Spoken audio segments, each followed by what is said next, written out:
So ayun mga kabayan, bukas ay election na. So ito lang yung mga sabi ko sa mga kababayan natin na boboto. Sundin niyo po kung ano yung nararamdaman ng mga puso ninyo mga kabayan. Pag bumoto po tayo, wag dahil sikat o kilala natin yung kandidato. Lagi natin titingnan mga kabayan, dalawa lang yan. May magagawa ba siya kung bago?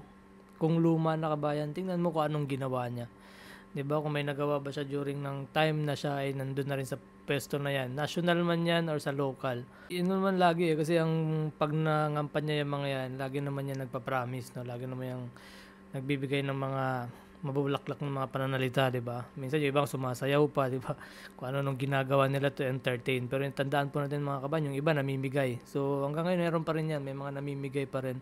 Pero tayo bilang mga OFW, no, encourage natin o i-guide natin yung mga kapamilya natin na nasa Pilipinas kung paano sila boboto. Dahil nabigyan sila ng mas malaki, ayun yung iboboto nila. Tandaan niyo po mga kabayan, yung mga politiko na gumagastos sa malalaki, imagine na lang po, no, milyon-milyon ang ginagastos nila sa mga campaign nila, pero magkano lang ang sweldo ng mga yan. So ano ba talagang gusto nila mangyari diyan? 'Di ba?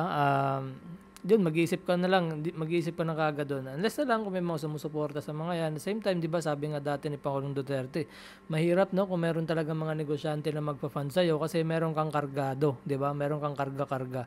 So sa atin no, pagdating sa pagpili ng mga senador, titingnan niyo po kung ano yung mga track record, lalo na yung mga luma. Pero yung mga bago, mas maganda siguro mga kabayan kung bumoto kayo ng mga bagong mukha sa Senado, no? Para makita naman natin no, kung ano yung mga pwede pang mabago o mangyari. Kasi sa dami ng mga politiko natin, every election na lang may mga pinapangako yan. Pero tingnan mo naman kung ano talaga nangyayari ng bansa.